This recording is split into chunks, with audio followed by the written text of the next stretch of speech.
घासी बाबा मोर महंगू के लाला मोर जपत रहित सतनामला। गुरु घासी बाबा मोर महंगू के लाला मोर जपत रहित सतनामला। जपत रहित सतनामला, जपत रहित सतनामला। जपत रहित सतनामला, जपत रहित सतनामला। महंगू के लाला मोर गुरु घासी बाबा मोर जपत रहित सतनामला। गुरु घासी बाबा मोर महंगू के लाला मोर जपत रहित सतनामला।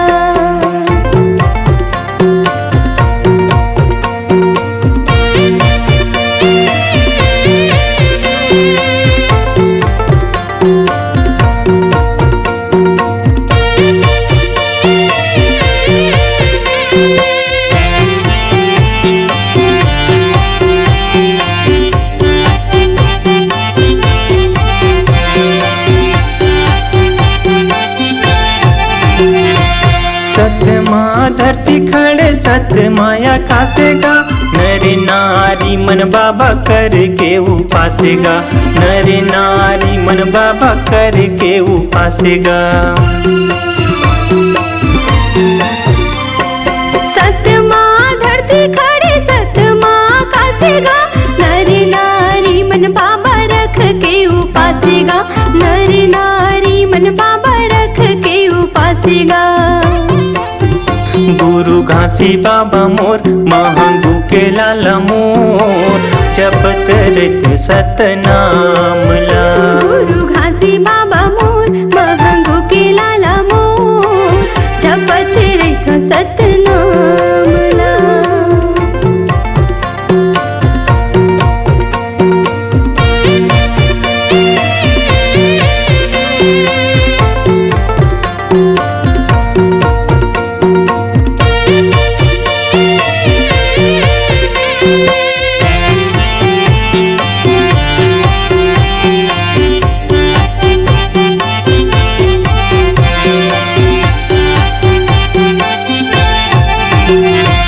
जोड़ा जत खाम के महिमा हवे भारी, दूरिहा ले बाबा आए तोर दुआरी।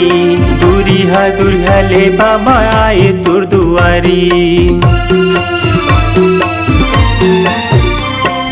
जोड़ा जत खाम के महिमा हवे भारी, दूरिहा ले बाबा आए तोर दुआरी। दूरिहा ले बाबा आए तोर दुआरी। गुरु घासी बाबा मोर महंगू के लाला मोर जपत रहित सतनामला। गुरु घासी बाबा मोर महंगू के लाला मोर जपत रहित सतनामला।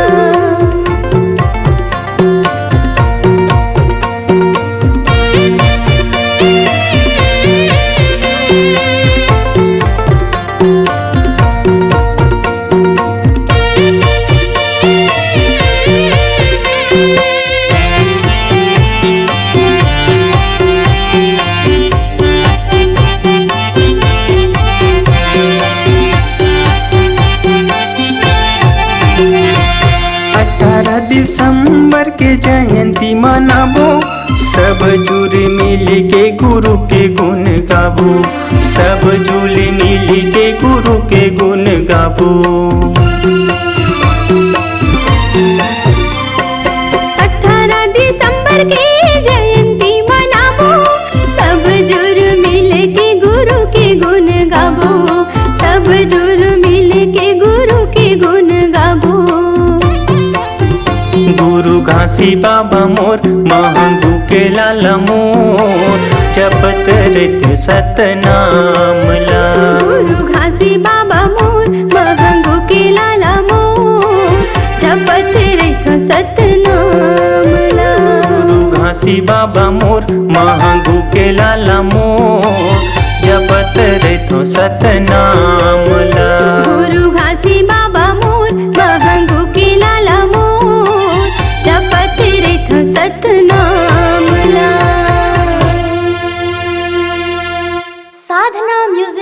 आपका स्वागत है। हमारे चैनल को लाइक, शेयर व सब्सक्राइब जरूर करें।